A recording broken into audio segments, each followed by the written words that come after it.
하나님은 영이시니 예배하는 자가 영과 진리로 예배할지니라. 아멘.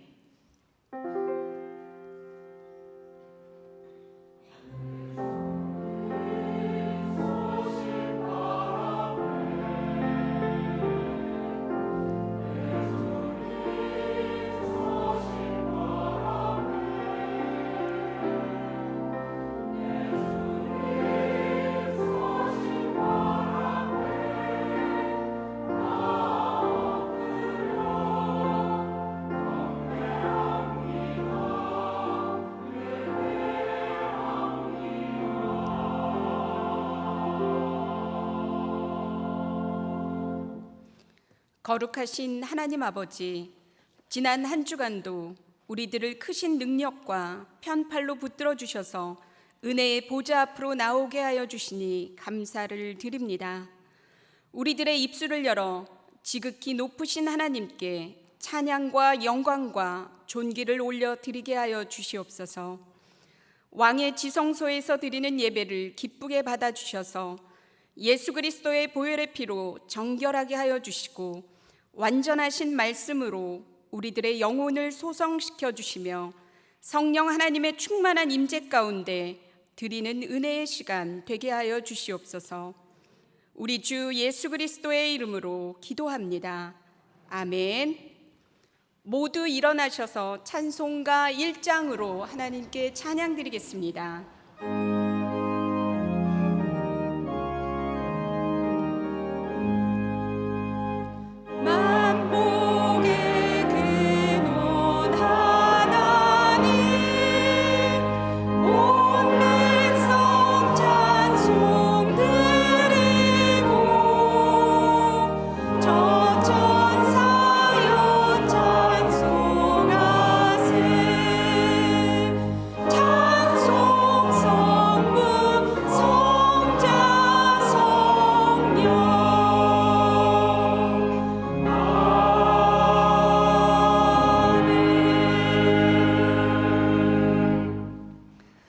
함께 성시교독 하겠습니다.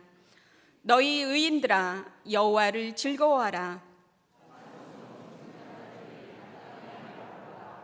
수금으로 여호와께 감사하고 열줄 비파로 찬송할지어다.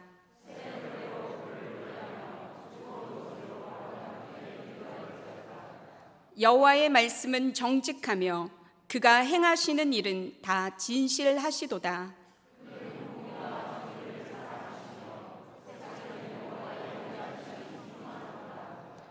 온 땅은 여호와를 두려워하며 세상의 모든 거민들은 그를 경외할지어다. 아멘. 사도신경으로 우리의 신앙을 고백하겠습니다. 나는 전능하신 아버지 하나님 천지의 창조주를 믿습니다. 나는 그의 유일하신 아들 우리 주 예수 그리스도를 믿습니다. 그는 성령으로 잉태되어 동정녀 마리아에게서 나시고 본디오 빌라도에게 고난을 받아 십자가에 못 박혀 죽으시고 장사된 지 사흘 만에 죽은 자 가운데서 다시 살아나셨으며 하늘에 오르시어 전능하신 아버지 하나님 우편에 앉아 계시다가 거기로부터 살아있는 자와 죽은 자를 심판하러 오십니다. 나는 성령을 믿으며 거룩한 공교회와 성도의 교제와 죄를 용서받는 것과 몸의 부활과 영생을 믿습니다. 아멘. 찬송가 68장으로 하나님께 찬양드리겠습니다.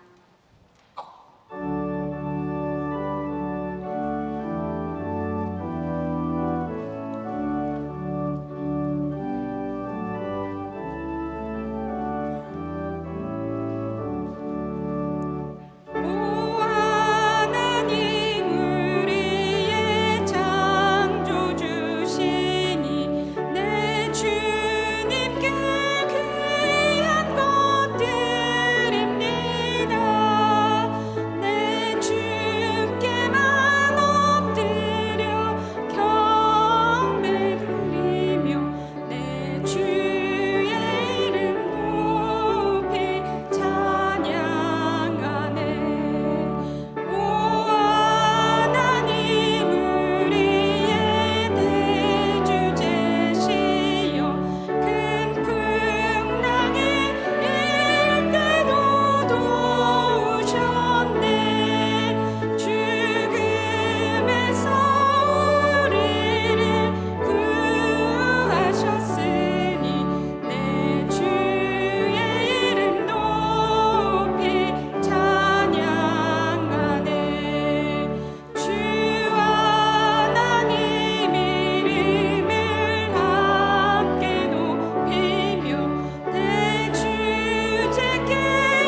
찬양과 영규와 영광과 권능이 영원 무궁하신 여호와 하나님, 이 시간 신한 믿음의 공동체가 드리는 예배를 통해 홀로 영광 받으시옵소서. 거룩한 주일 아침 지치고 힘든 저희들을 성전으로 불러주셔 하나님 아버지께 예배드리게 하심에 감사를 드립니다. 우리 모두 하나님을 신뢰하며 신령과 진정으로 예배드리게 하시옵소서. 지난 한 주간 살면서 내가 주인된 삶을 살았음을 고백합니다. 하나님께 더욱 가까이 나아가지 않고 무늬만 그리스도인으로 살았습니다. 허탄한 것을 구하며 가족과 이웃, 직장 동료를 섬기지 못하고 탐만하였습니다. 직분자로 교회의 일을 멀리서 바라보기만 했습니다. 이 시간 지은 죄를 잡아가고 회개하오니 불쌍히 여겨 주시옵소서. 일평생 악인의 꾀를 따르지 않고 죄인의 길에 서지 않으며 오만한 자의 자리에 앉지 않고 오직 주를 깨끗한 마음으로 부르는 자들과 함께 거룩하신 하나님을 믿으며 살아가게 하시옵소서. 지난 주일 이단 사역을 감당하고 있는 조미든 목사님을 통해 이단 사이비에 대한 경각심 주심에 감사드립니다.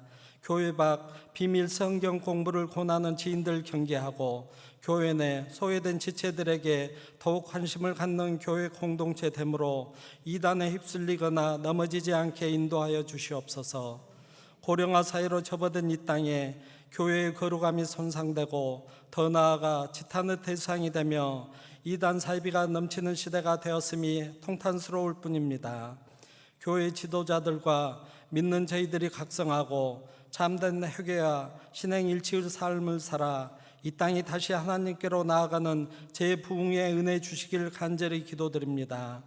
저희 교회가 오랜 역사와 외형만을 자랑할 게 아니라 앞으로 100년을 잘 준비하는 교회 되게 인도하여 주시옵소서. 현재 진행 중인 70 플러스와 30 플러스가 잘 진행되어 노령화로 인한 교회의 잠재적 위기를 성령님 인도하심으로 잘 극복해 하시옵소서.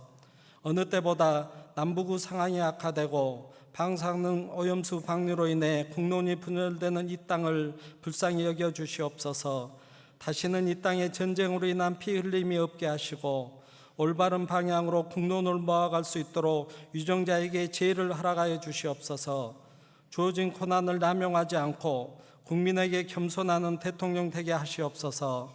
성령 하나님, 오늘 화요일 출국하는 동남아 선교지 단방팀과 동행하사 안전으로 지켜주시고 선교지의 실상을 보고 느낌으로 선교의 큰 비전을 품고 돌아와 선교 사역을 잘 감당하는 지체, 교회되는 은혜도 베풀어 주시옵소서. 오직 복음을 붙들고 이역만리에서 수고하시는 선교사님과 그 가정을 지켜주시고 초심을 잃지 않고 하나님만을 전함으로 하나님 나라가 더욱 확장되길 기도합니다. 이 시간 여러 이유로 영육간 고통을 받고 있는 지체들을 긍휼히 여겨주시고 병상에서 치유를 소원하는 교우들의 간절한 기도에도 속히 응답하여 주시옵소서. 하나님 말씀을 선포하실 정준 목사님 영육간 강건케 하시고 성령 하나님 역사하사 준비된 말씀을 온전히 선포하게 하시어 듣는 우리 모두 한 주간 살아가는 영의 양식, 시대를 읽는 참 신앙인으로 살아가길 소원합니다. 예배를 위해 곳곳에서 섬기는 모든 지체들이 하나님 나라와 교회를 위해 헌신할 수 있는 복 주심에 감사하며 헌신의 참된 즐거움을 느끼는 큰 은혜도 주시옵소서. 한 주간 성령 하나님의 동행하심을 믿사오며 우리를 끝까지 사랑하시는 예수님 이름으로 기도드립니다. 아멘.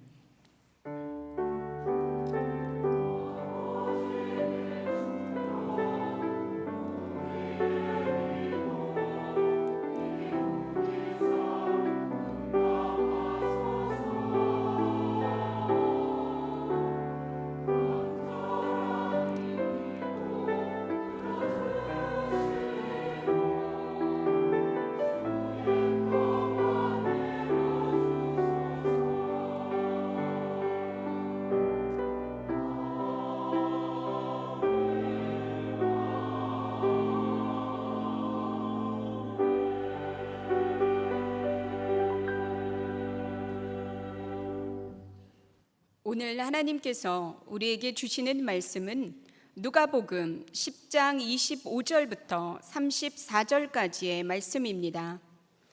누가복음 10장 25절부터 34절까지의 말씀입니다. 신약 성경 110쪽에 나와 있습니다. 하나님의 말씀을 봉독합니다. 어떤 율법 교사가 일어나 예수를 시험하여 이르되, 선생님, 내가 무엇을 하여야 영생을 얻으리이까? 예수께서 이르시되, 율법에 무엇이라 기록되었으며 내가 어떻게 읽느냐? 대답하여 이르되, 내 마음을 다하며 목숨을 다하며 힘을 다하며 뜻을 다하여 주 너의 하나님을 사랑하고 또한 내 이웃을 내 자신같이 사랑하라 하였나이다. 예수께서 이르시되, 내 대답이 옳도다. 이를 행하라. 그러면 살리라 하시니, 그 사람이 자기를 옳게 보이려고 예수께 여짜오되, 그러면 내 이웃이 누구니이까? 예수께서 대답하여 이르시되, 어떤 사람이 예루살렘에서 여리고로 내려가다가 강도를 만나매 강도들이 그 옷을 벗기고 때려 거의 죽은 것을 버리고 갔더라. 마침 한 제사장이 그 길로 내려가다가 그를 보고 피하여 지나가고, 또 이와 같이 한 레위인도 그곳에 이르러 그를 보고 피하여 지나가되, 어떤 사마리아 사람은 여행하는 중 거기 이르러 그를 보고 불쌍히 여겨 가까이 가서 기름과 포도주를 그 상처에 붓고 싸매고 자기 짐승에 태워 주막으로 데리고 가서 돌보아 주니라. 아멘. 하나님께서 이 말씀을 통하여 은혜 주시기를 원합니다.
아멘. 감사합니다. 잠깐 기도하겠습니다. 하나님 아버지, 우리가 하나님을 발견하지 못한다 할지라도 하나님은 여전히 계셔서, 우리가 하나님의 뜻을 알지 못한다 하더라도 하나님은 하나님의 뜻을 가지고 소원을 두고 우리 가운데 행하시는 분이심을 믿고 고백합니다. 우리를 불러주셔서 이 예배의 자리에 나와 이제 말씀을 듣고자 합니다. 우리가 바쁘고 분주한 가운데서 놓쳐서 듣지 못했던 하나님의 뜻을, 그 말씀을 성령 하나님께서 친히 우리의 마음과 귀를 열어주심에 온전히 듣게 하여 주옵소서. 그 말씀에 반응할 수 있도록 도와주시옵소서. 하나님으로 말미암아 우리의 죽었던, 잠자고 있던 영적 감성이 깨어나게 하여 주옵소서. 의지하옵고 우리 주 예수 그리스도 이름으로 간절히 기도하옵나이다. 아멘.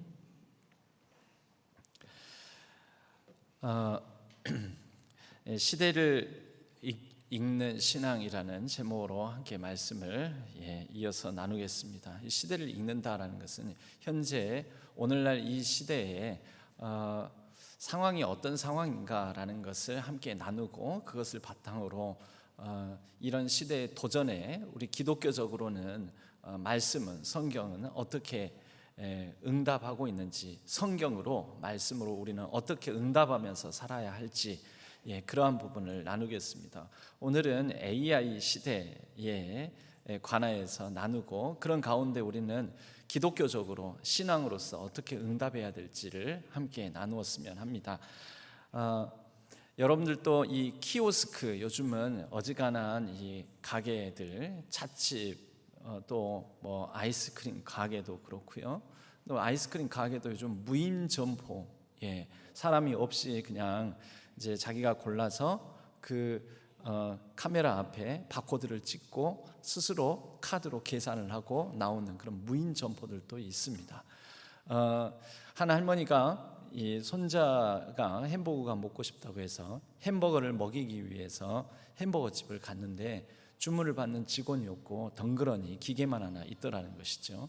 그리고 그 기계 앞에서 주문을 하려는데 어떻게 할지를 몰라가지고 그 앞에서 너무 당황스럽다 못해서 뒤에는 사람들이 줄 서서 있는데 다 자기만 쳐다보는 것 같고, 그 자기를 쳐다보는 이 젊은, 특히 줄 서 있는 젊은이들이 아이고 할머니, 노인이 저것도 못하네 하고 자신을 마치 비난하고 이렇게 불쌍히, 뭔가 이렇게 손가락질하는 것 같고 저것도 못하나 싶어가지고 답답한 마음에 그렇게 있는 것 같은 느낌도 들고, 그래서 주문하려다 말고 내가 이거 사러 온 거 아니다, 아닌 척 하면서 그냥 집으로 나와서 손주에게는, 햄버거 먹고 싶다는 손주에게는 그 햄버거 적당히 둘러대고, 그러는데 그 마음이 너무나 슬프더라는 거죠. 너무나 슬프고 서글프고.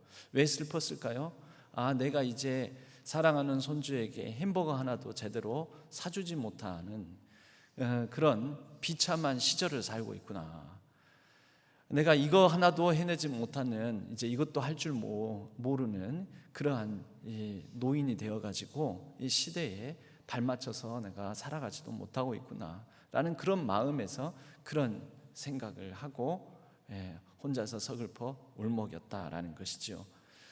여러분, 이게 다 AI 시대 때문에 그렇습니다. AI는 인공지능의 약자입니다.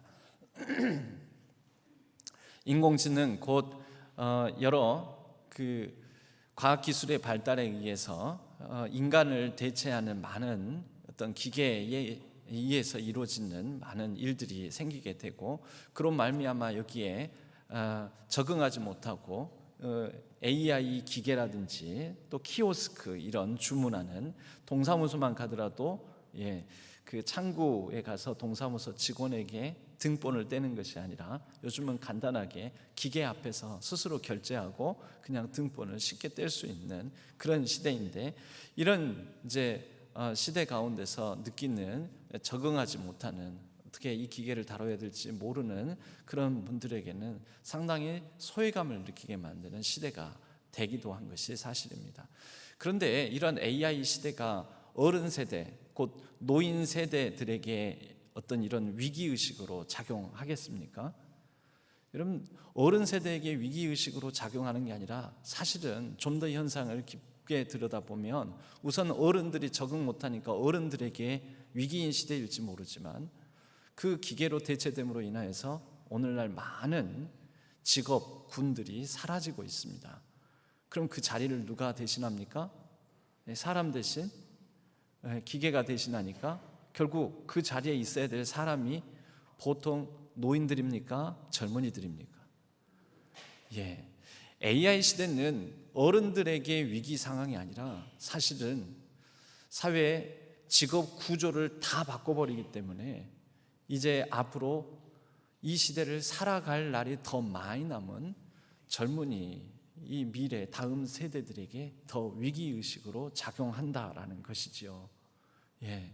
어차피 은퇴한 분들에게는 특별하게 그런 일을 하지 않으니까 상관없지만 하다못해 조그만 일이라도 직업을 구하려고 하는 사람에게는 이 AI가 모든 직업을 대체해 나가고 있어서 사람이 설 자리를 아예 없게 만드는데, 그때 가장 불행한 세대는 젊은 세대가 가장 불행한 세대가 되는 것입니다. 우선은 기계를 좀 더 쉽게 빠르게 다룰 줄 아니까 그 젊은이들에게 뭔가 유익한 상황이 펼쳐질 줄 아는데 그렇지가 않습니다. 조금만 생각해 보면.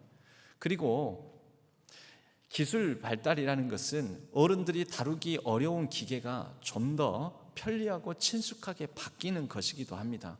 그래서 우선 당장 처음 낯선 기계를 대하는 어려움이 있는 것이지, 이후에는 어른들이 뭘 콕콕 누르고 이렇게 할 필요도 없이 그냥 음성으로만 주민등록번 하나 떼줘 그러면은 그 기계가 카메라로 알아서 내 홍채라든지 지문을 인식하게 이렇게 해가지고 바로바로 이것을 해주는 그런 더 편리한 기술 발달에 의해서 편리한 생활이 이루어질지도 모릅니다.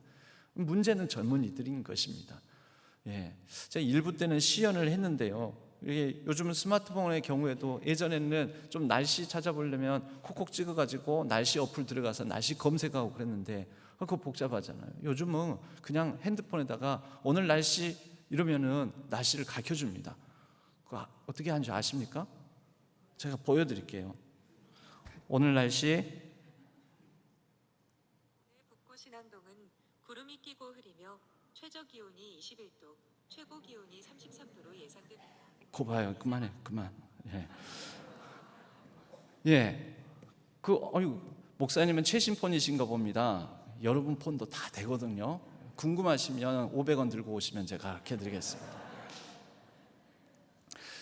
기술은 발달하면서 더 사용하기 편리해지기 때문에 어른들이 느끼는 당혹감은 점점 더 줄어들 수도 있다라는 것이죠.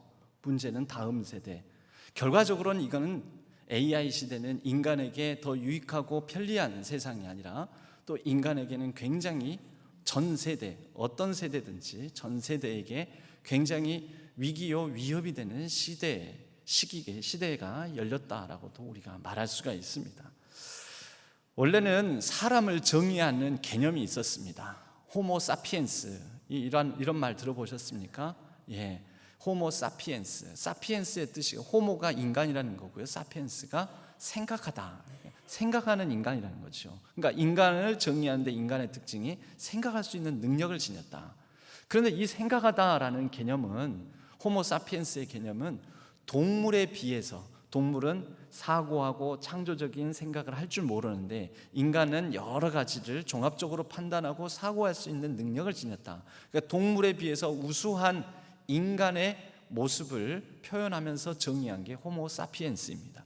그리고 동물들은 도구를 사용하지 못하는데 인간은 도구를 사용하고 연장을 발달시켜 가지고 더 편리한 생활을 동물에 비해서 할 수 있는 뛰어난 능력을 지녔다 해서 호모 파베르라는 말을 쓰기도 합니다. 도구적 인간, 도구를 사용할 줄 아는 인간이라는 그런 뜻의 정의입니다. 그리고 심지어 인간은 꽃을 보면서 즐거워하고 꽃 구경 가기 위해서 밀린 그런 교통체증을 감수하면서도 몇 시간 걸려서 우리가 꽃 구경으로 가지 않습니까? 바다 보러 가지 않습니까? 산을 보러 가지 않습니까? 그게 뭡니까?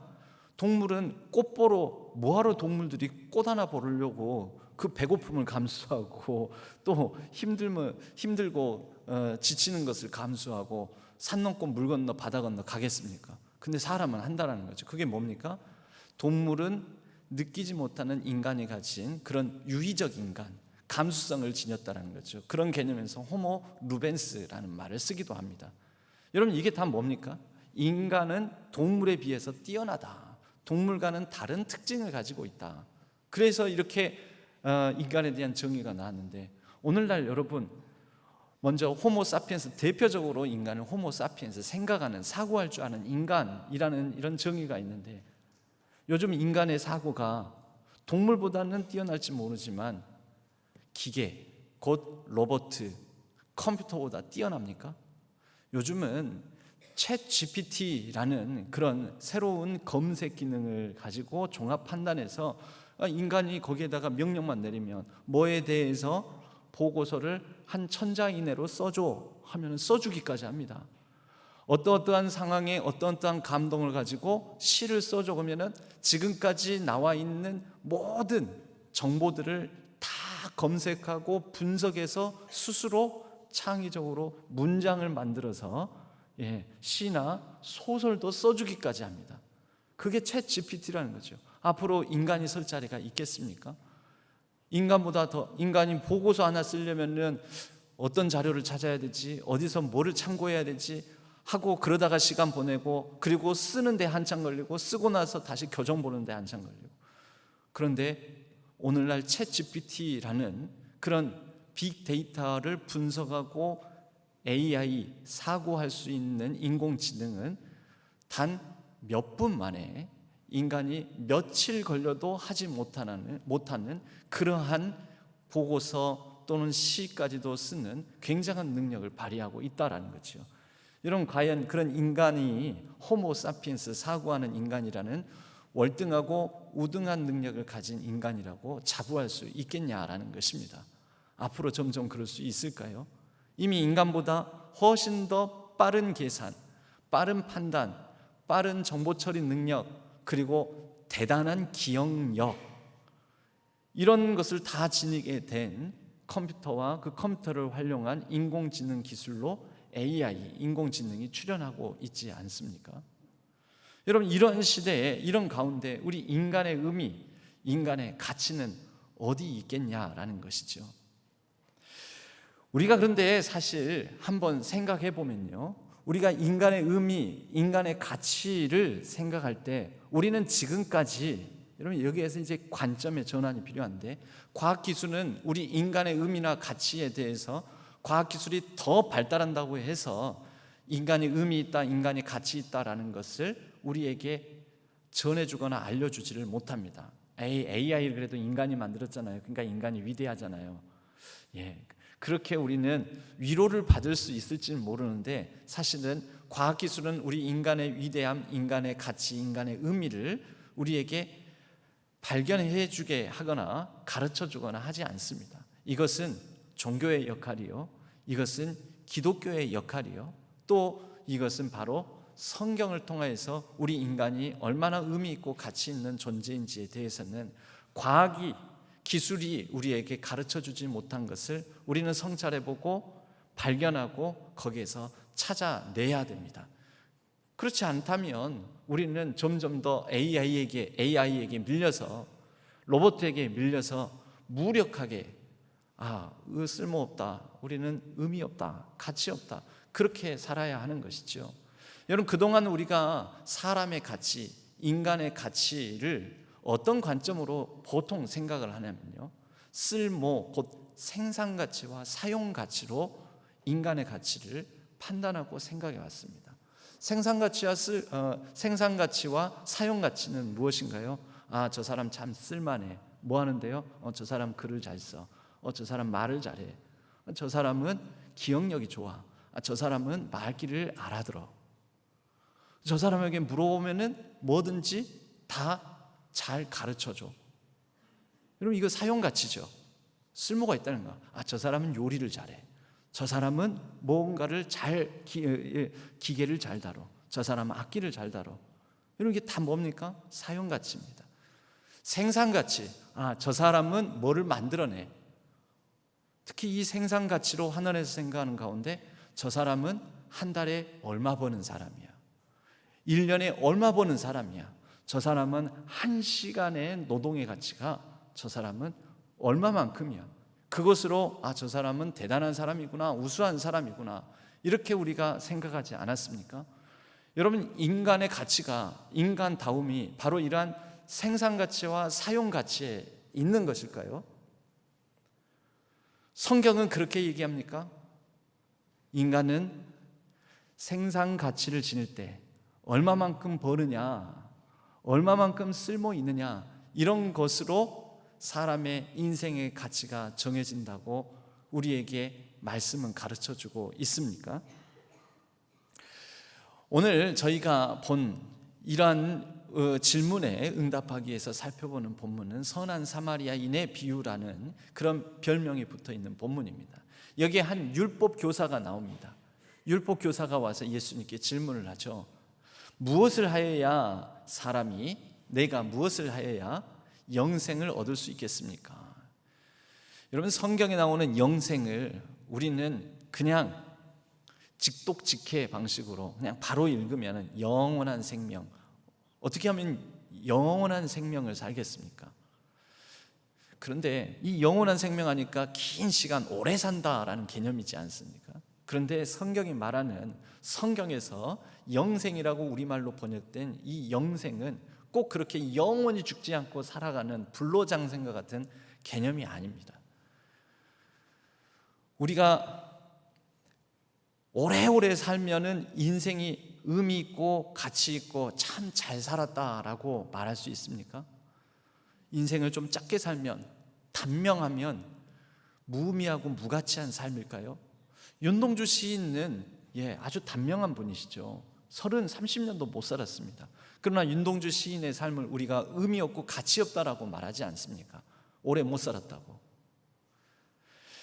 영생은 오래 사는 그런 의미가 아니라 인생이 얼마나 의미 있고 가치 있는 삶을 살아가느냐, 인생의 의미와 가치를 담은 좀 새로운 삶, 특별한 삶을 영생이라는 말로 성경은 표현하고 있습니다. 그러므로 내가 무엇을 하여야 내 인생이 좀 더 의미 있고 가치 있어지겠습니까? 라는 질문으로 우리는 바꾸어서 볼 수 있어야 됩니다. 예수님께서 답을 하시죠. 율법 교사 아니냐, 율법에 적혀 있는데 율법에는 뭐라고 하더냐. 율법에는 마음을 다하고 목숨을 다하고 힘을 다하고 뜻을 다하여 주 너의 하나님을 사랑하고 또 내 이웃을 내 자신과 같이 사랑하라 라고 말씀하였습니다. 곧 하나님 사랑과 이웃 사랑으로 우리가 정리하고 있는 말을 이 율법 교사가 답을 합니다. 그래, 맞다, 네 대답이 맞다. 그럼 그렇게 살아라, 그렇게 행하라. 그렇게 행하면, 그러면 살리라. 여기서도 보십시오. 일을 행하라, 그렇게 행하면, 그러면 살리라. 지금 살아있잖아요, 안 그래도. 살고 있는데 그러면 살리라라는 게 무슨 뜻이겠습니까? 네 인생이, 너의 삶이 더욱더 의미 있고 가치 있고 복되게 살 수 있을 것이다 라는 거죠. 그러니까 이 율법교사가 그럼 이웃은 누구입니까? 라고 했을 때 선한 사마리아인의 비유를 들어서 예수님께서 말씀하시는 장면이 나옵니다. 여기에서 가장 중요한 것은 한 사람이 여리고에서 예루살렘에 오르다가 강도를 만나서 상처를 입고 거의 죽을 똥살똥하는 지경에 처하게 되었는데 길가에 쓰러져 있는데, 이 길가에 쓰러진 사람을 제일 먼저 율법에도 정통하고 하나님을 사랑한다라고 자부할 수 있는 제사장이 지나가게 된 것이죠. 그런데 제사장이 지나가면서 31절에 보니까 이 사람을 보고 그리고 피하여 지나가고, 보고 피하고 지나가 버립니다. 두 번째, 레위인, 율법에 정통하고 또 하나님을 사랑한다라고 또 자부할 수 있는 레위인이 또 지나가게 되는데 이 사람을 못 본 게 아닙니다. 보고 피하여 지나가고. 31절 32절 2절 제사장이나 레위인이나 보고 피하고 지나가 버렸다는 거죠. 그런데 세 번째, 이제 사마리아인이 지나가게 되었는데 그것을 똑같이 봤습니다. 근데 그 다음에 다릅니다. 보고 피하여 지나가지 않고 보고 불쌍히 여겨. 그리고 34절 긴 말이 나오는데 제일 마지막 동사를 보면 데리고 가서 돌보아 주니라. 데리고 가서 돌보아 주니라. 보고 피하여 지나가고 보고 피하여 지나가는 제사장과 레위인이 있었지만 사마리아인은 보고 피하지 않고 불쌍히 여겨 데리고 가서 돌보아 주었다라는 것이죠. 여러분, 여기에서 이 세 사람, 세 유형 중에서 누가 하나님을 제일 사랑합니까? 누가 하나님 제일 사랑하는 사람이라고 여러분들은 판단하실 수 있겠습니까? 사마리아인이요? 너무 정답을 많이 들으셔서 그래요. 여러분, 이 세 유형 중에서 하나님 사랑하는 사람이라고 여겨지는, 일컬어지는 사람은 누구입니까? 제사장과 레위인이죠. 그리고 제사장과 레위인이 왜 이런 행동을 했습니까? 하나님 사랑해서 했습니다. 왜? 하나님 사랑하니까 하나님의 율법, 하나님 주신 법을 지킨다고. 하나님의 법이 뭘까요? 상처 입어 죽게 생긴 사람, 자칫 그 사람 곁에 갔다가 부정 탈까 봐 부정해진다고. 율법에 적혀져 있거든요. 죽은 사람 만지지 말라고. 그러면 하나님께 나가서 제사장은 제사를 드리지 못합니다. 부정해진 가운데 하나님 앞에 나올 수 없다라는 거죠. 레위인도 성전에서 봉사를 하지 못합니다. 부정해져서. 그러니 하나님을 사랑하는 행위인 예배를, 제사를 제대로 드리기 위해서 하나님의 법을 따라서 하나님을 사랑하는 마음으로 이 불쌍한 사람, 다친 사람, 죽게 생긴 사람을 내버려 둔 것입니다. 그럼 다시 물읍시다. 여러분, 이 세 유형 중에서 가장 인간다운 사람은 누구입니까? 인간적인 사람은 선한 사마리아인이요? 가장 인간답게 보이십니까? 여러분, 우리가 종교적이면 종교적일수록 우리가 인간다운 모습을 보여야 되는데, 종교적이면 종교적일수록 자칫 잘못하면 굉장히 비인간화될 수가 있습니다. 율법 교사를 사실은 지칭해서 제사장과 레위인 비유를 드신 것이지요. 율법 교사로 대표되는 이 율법을 반듯하게 철저하게 지키는 사람들은 율법을 어떤 마음으로, 어떤 식으로 지키는 것이었을까요? 기계적으로 지키지 않았겠습니까? 유대인들에게는 이 율법 교사들을 통하여서 정립된 율법 613개의 명령이 있었고, 그 가운데 365개가 하라라는 명령이었고, 그리고 248개가 하지 말라라는 명령. 그래서 하라는 명령 365개, 하지 말라라는 248개, 이걸 합해서 613개. 이 613개를 잘 지키면 하나님 사랑하는 사람으로서 의롭다 칭함을 받는다, 의인이다, 완전한 사람이다 라고 생각을 했었습니다. 그래서 그 율법에 따라서 보고 피하여 지나간 것이죠. 여러분, 이 사람들이 완전한 사람으로 보이십니까? 완벽한 율법 준수자는 될지 모르지만 인간다운 냄새가 나고 인간적이다, 인간성이 좋다라는 생각이 드시냐라는 겁니다. 여러분, 우리의 삶에 기계적으로 뭔가를 정하고 기계적으로 지키고 기계적으로 하다가 인간성을 놓치는 경우들이 많이 생깁니다. 교회에서도 그럴 수 있습니다. 규칙을 정하고, 여러분, 보통 노회니 총회니 가면 매번 계속해서 발언하고 또 싸우고 하는 많은 부분들이 있습니다. 그 부분들이 다 뭔지 아십니까? 규칙 가지고 싸웁니다. 규칙 가지고. 회의 막 시작해가지고 규칙 가지고 한참 실갱이 오가고 나서 나중에는 우리가 뭐 가지고 싸운지도 모를 정도로 규칙 자꾸 하나, 법이요, 법이요, 법이요. 이게 규칙에는 이렇게 되어 있는데 규칙부장 나와서 설명하시오. 뭐 이러다가 이게 뭐 하는 사람들인지, 관전하는 사람 입장에서, 청중 입장에서 보면은 이분들은 뭐 하는 사람들인지, 뭐 하자고 이러는 건지, 뭘 위해서 이러는 건지 가끔 그런 생각이 들 때가 있습니다.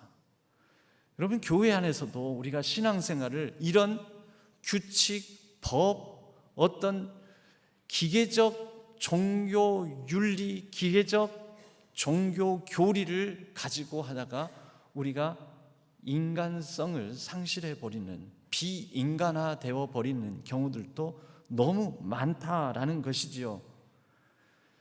여러분, 이것이 바로 이 제사장과 레위인의 문제였습니다.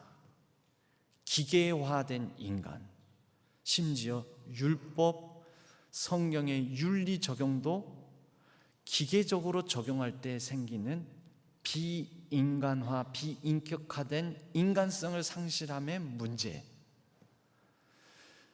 오늘날 우리 사회에서 AI 시대의 도전의 가장 큰 부분은 바로 이것입니다.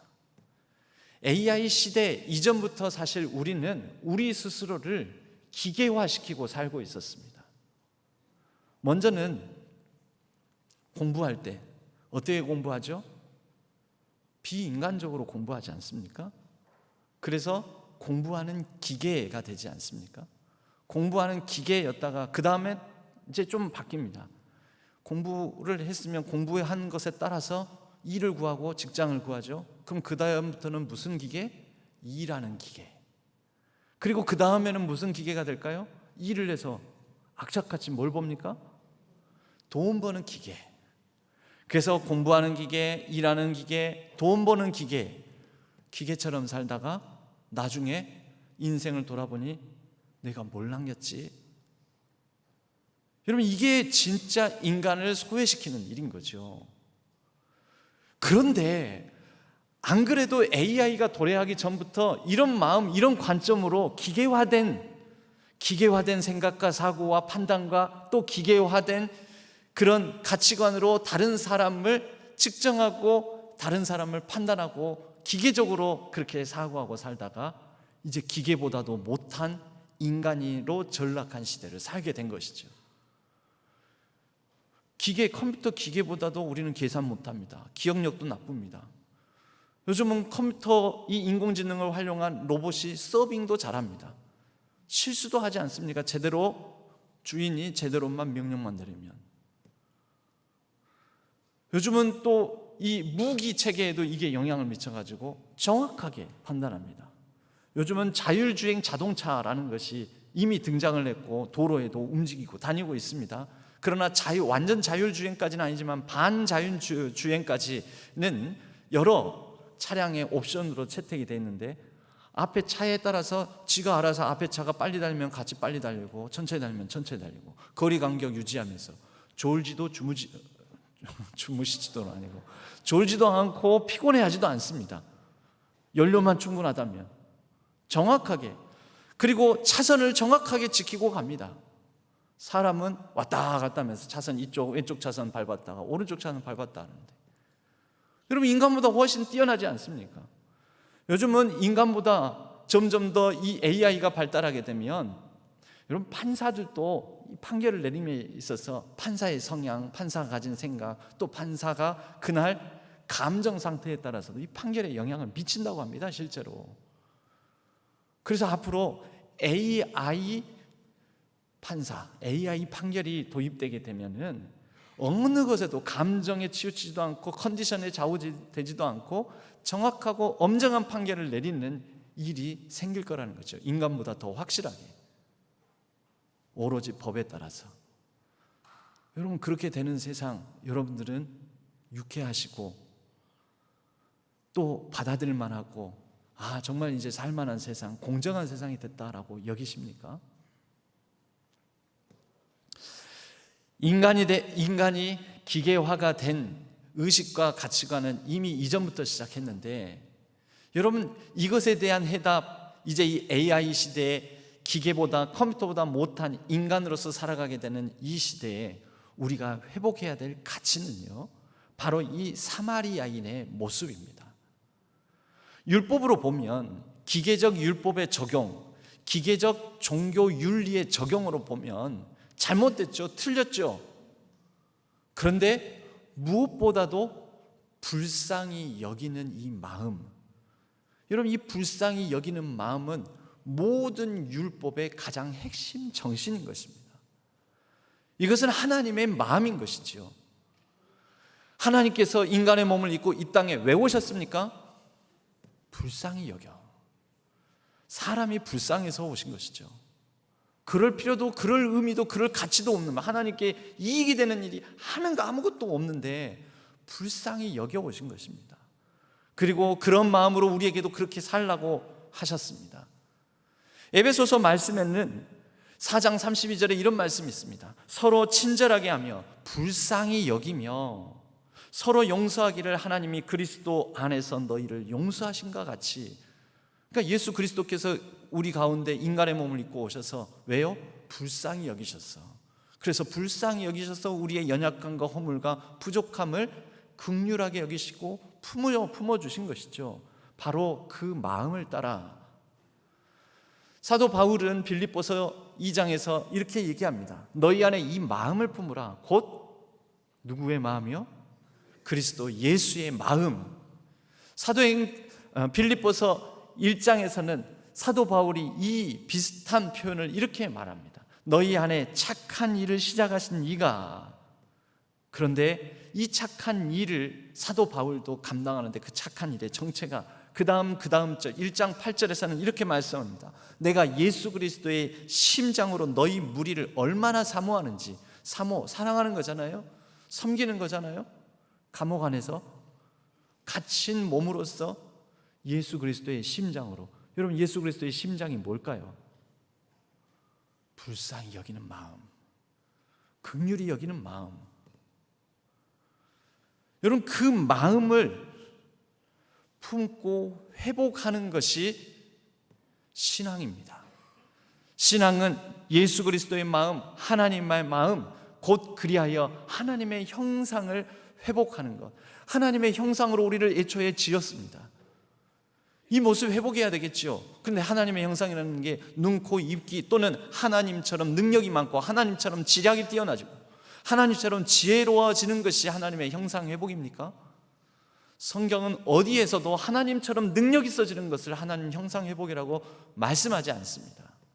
하나님의 형상 회복하는 것은 예수의 심장을 가지고 살아가는 사람, 곧 예수 그리스도의 마음을 가지고 회복해 나가는 사람, 서로 친절히 여기며 불쌍히 여기는 마음을 갖는 사람, 여러분, 그 사람이 바로 하나님의 형상이 회복된 사람인 것입니다. 그리고 바로 이것이 기계에 비해서 한참 뒤처지는 능력을 가진 인간이 가진 인간다움의 가치가 바로 이것입니다. 서로 불쌍히 여기는 것. 기계를 잘 못 다루는 키오스크 앞에서 당황하고 난감해하고 또 서글퍼지는 어른을 불쌍히 여기고, 이분들을 어떻게 도울까? 하나님의 형상이 회복되는 순간인 거죠.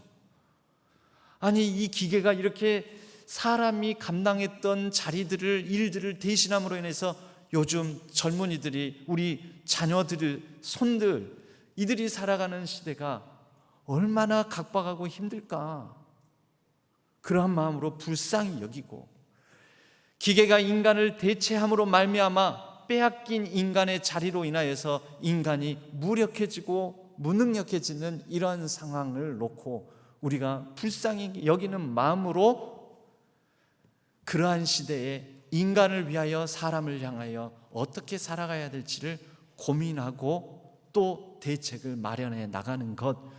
여러분, 그 출발점이 바로 이 불쌍히 여기는 마음, 사마리아인의 마음이요, 이 마음을 가지고 살아갈 때에 진정 우리의 모든 사람들은 인간다움을 회복한 인간, 참 인간이 되는 것이요, 그리고 그런 가운데 하나님의 뜻을 온전히 받드는 하나님 사랑을 이루어가는 우리 모두가 될 것이라는 것입니다. 여러분, 예배가 무슨 의미를 갖습니까? 오늘날에 AI가 이제 거의 우리의 자리를 대신할 것 같은 그런 기계가 다스리는 그런 세상 가운데서 예배는 무슨 의미를 갖습니까? 여러분, 우리가 예배를 드리기 전까지 우리가 살아가는 이 시대 속에서 기계가 모든 걸 대신하며 사실 우리도 일하는 기계, 공부하는 기계, 그리고 돈 버는 기계처럼 살아가다가 예배라는 것은 하나님 앞에 나와 하나님을 바라볼 때, 하나님, 내가 기계가 아닌데, 기계처럼 살라고 이 땅에 생명 주신 게 아닌데, 그렇게 인간으로서 이 시대, 이 세상을 살아가라고 하신 게 아닌데 내가 다 놓치고 너무 기계처럼 살았습니다. 하나님 바라보면서 우리의 잘못된 기계와 같은 삶을 자각하는 것이죠. 그리고 그 기계로서의 삶을 자각하고 하나님이 주시는 마음으로 하나님 바라보는 가운데 여유를 갖는 것입니다. 하나님, 내 주변을, 내 곁에 있는 사람을 보겠습니다. 하나님, 내 곁에 있는 사람을 불쌍히 여기겠습니다. 하나님께서 나를 불쌍히 여기시고 나를 사랑하시는 그 마음으로 내게 주어진 사람들과 삶을 불쌍히 여기는 마음으로 사람을 사랑하겠습니다.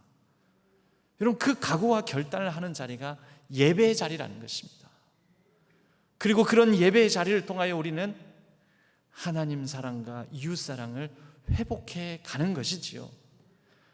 여러분, 우리가 사람을 불쌍히 여기지 못하고 돌보지 못하는 이유가 무엇입니까? 너무 분주해서입니다. 돈, 일, 공부에 너무 분주해서. 그럴 때 우리는 하늘을 우러러 하나님을 바라보며 돈, 일, 공부 등등 이런 것에 시선과 마음을 빼앗겼던 것을 하나님을 바라보며 하늘을 우러러 보는 가운데 하나님의 마음을 품고 여유를 가지고 우리에게 주신 하나님의 형상을 회복해 나가기를 원합니다. 예수님께서 그러시지 않았습니까? 공중에 나는 새를 보아라. 분주한 가운데서 염려하고 걱정하고 분주한 가운데 기계처럼 살아가는 사람들을 향하여 공중의 새를 봐라, 들의 백합화를 봐라.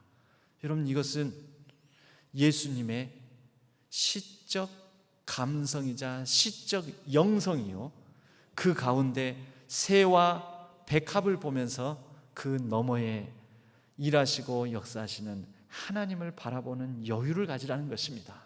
그리고 그 하나님을 바라보는 가운데 우리 주변에 돌보고 불쌍히 여기며 살펴야 될 사람을 바라보라는 것입니다. 여러분 곁에 무엇이 있습니까? 돈입니까? 일입니까? 기계화된 내 모습입니까? 내 곁에 불쌍히 여기며 살펴야 될 사람이 곁에 있습니다.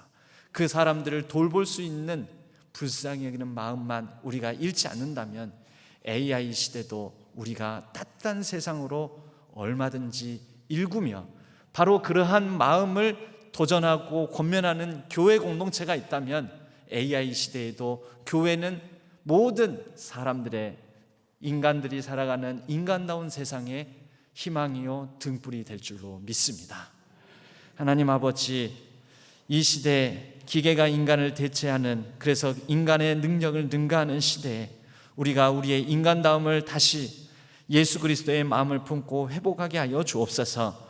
그리고 우리의 교회 공동체가 그러한 따뜻한 영적 감성, 영성을 지닌 교회가 되어서 교회로 말미암아 세상의 각박한 가운데 기계화된 모든 인간의 가치 가운데 새로운 삶의 의미, 따뜻한 감성을 전해주고 나눠주는 불쌍히 여기는 마음을 회복시켜 나가는 귀한 사역을 감당하게 하여 주옵소서. 의지하옵고 우리 주 예수 그리스도의 이름으로 간절히 기도하옵나이다. 아멘. 찬송가 218장으로 하나님께 찬양 드리겠습니다.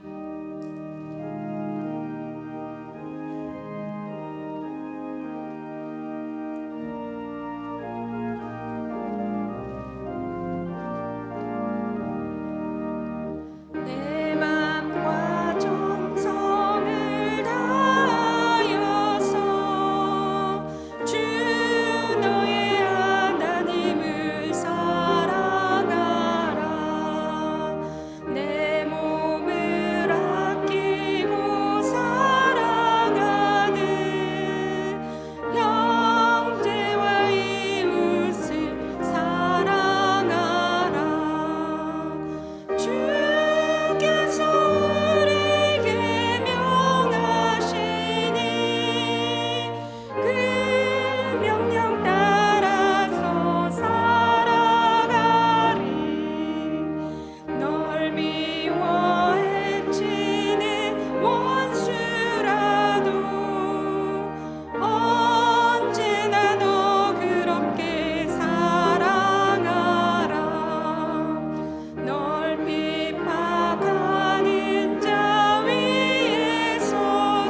사랑받은 이 몸 내 생명 다 바쳐 충성하리.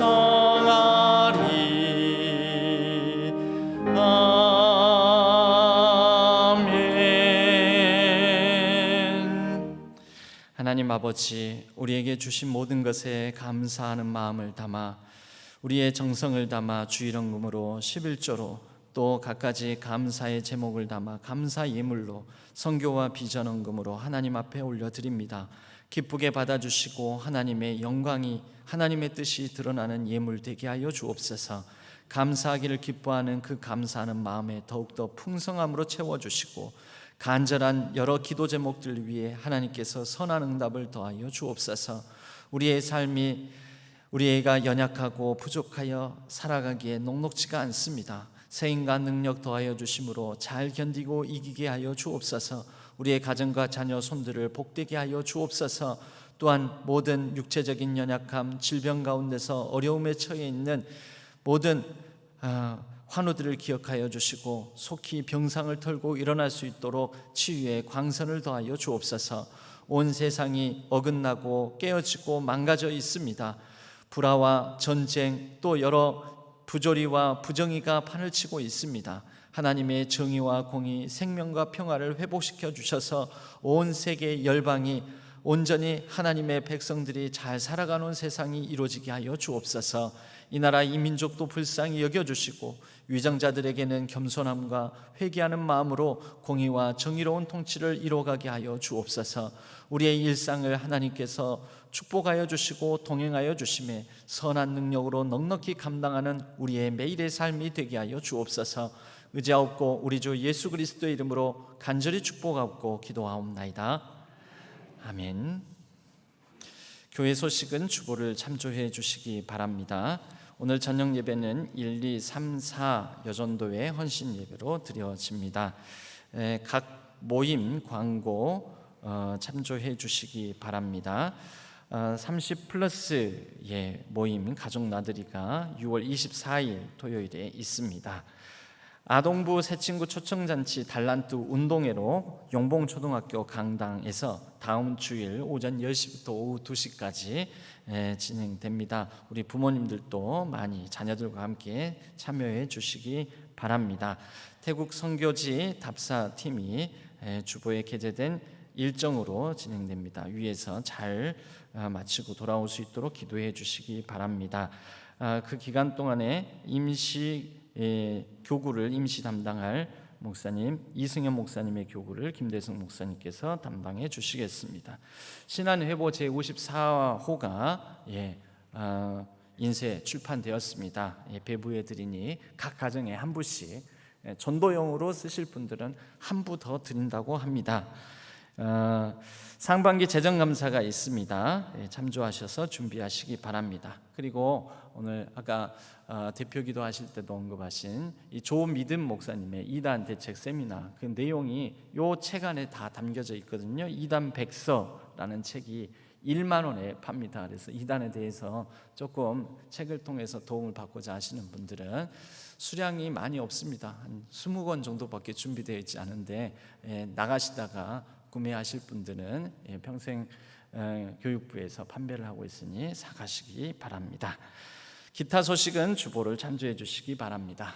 우리 모두 자리에서 일어나시겠습니다. 주기도문성과 축도로 예배를 마치겠습니다.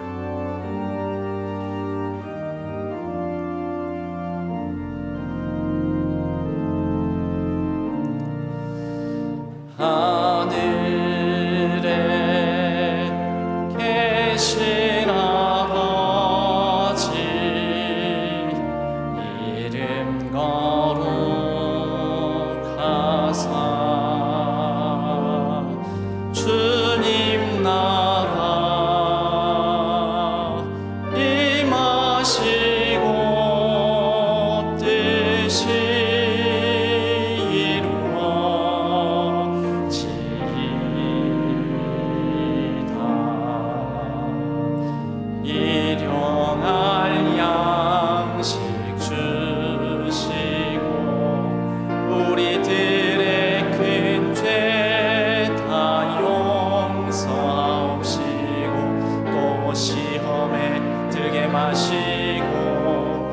악에서 구원하소서. 대개 주의 나라 주의 권세 주의 영광 영원히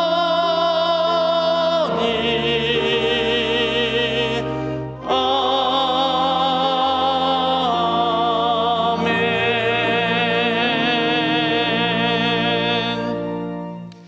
이제는 우리 주 예수 그리스도의 은혜와 하나님 아버지의 지극하신 사랑하심과 성령 하나님의 위로 교통하심이 따뜻한 감성과 불쌍히 여기는 따뜻한 예수 그리스도를 닮은 영성을 품고 나아가기를 다짐하는 우리 모든 신안의 성도님들 위해, 우리 신앙교회 위에 온라인상에서 흩어져 예배를 드리는 모든 예배자들 위해 이제로부터 영원까지 함께 하시기를 간절히 축원하옵나이다. 아멘.